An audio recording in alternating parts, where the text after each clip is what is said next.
ఎక్కడికక్కడ ఫుడ్ ప్రాసెసింగ్కి వెళ్తున్నాం. రెండోది కొన్ని ఇబ్బందులు ఉంటాయి. ఈ విషయం కూడా మీరు గుర్తుపెట్టుకోవాలి. ఈరోజు ప్రపంచంలో యుద్ధాలు జరుగుతున్నాయి.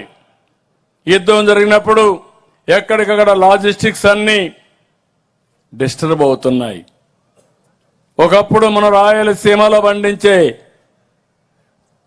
అరటి దుబాయ్కి గల్ఫ్ దేశాలకు వెళ్ళేది. ఇప్పుడు దానివల్ల కొంత ఇబ్బంది వచ్చింది. ఇక్కడ పంపించే మన దేశం నుంచి ఎగ్స్ అన్ని కూడా గల్ఫ్ విదేశాలకు పంపించేవారు. ఇప్పుడు అవి పోయే పరిస్థితి లేదు.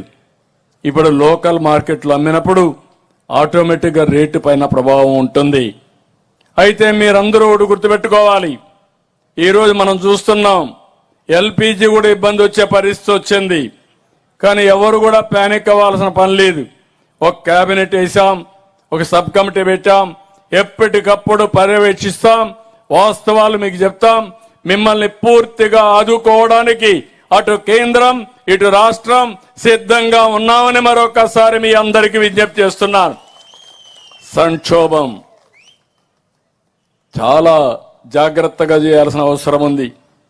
నేను ఎప్పుడు కూడా ఏ క్రైసిస్ వచ్చినా ఆ క్రైసిస్ ను కూడా ఒక అవకాశంగా మార్చుకుని ఇబ్బంది లేకుండా చేయడం ఈ ప్రభుత్వం యొక్క ప్రత్యేకత అని చెప్పి కూడా నేను మీకు తెలియజేస్తున్నా.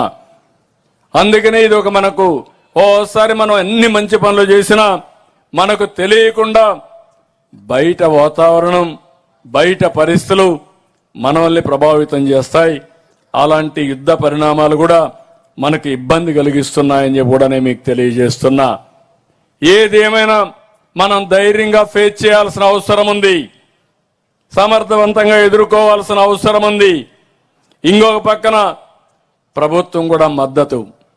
నేను 5 ప్రిన్సిపల్స్ పెట్టుకున్నాను. ఒకటి నీటి భద్రత. ఈ ప్రాంతంలో చింతలపూడి కూడా రావాలి. చింతలపూడి ప్రాజెక్టు లిఫ్ట్ ఇరిగేషన్ వస్తే కొన్ని లక్షల ఎకరాలకు నీళ్లు ఇచ్చే పరిస్థితి వస్తుంది. మెట్ట ప్రాంతాన్ని ఆదుకునే పరిస్థితి వస్తుంది. తొందరలోనే ప్రారంభించి ఈ ప్రాజెక్టును కూడా పూర్తి చేసే బాధ్యత ఈ ప్రభుత్వం తీసుకుంటామని హామీ ఇస్తున్నాను.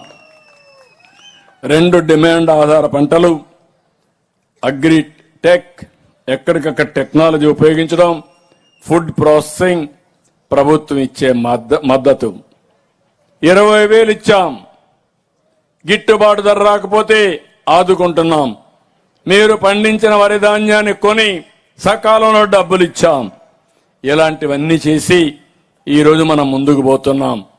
ఇదే సందర్భంలో నేను ఆ రోజు చేసింది ప్రత్యేకమైన బడ్జెట్ వ్యవసాయానికి పెట్టాను.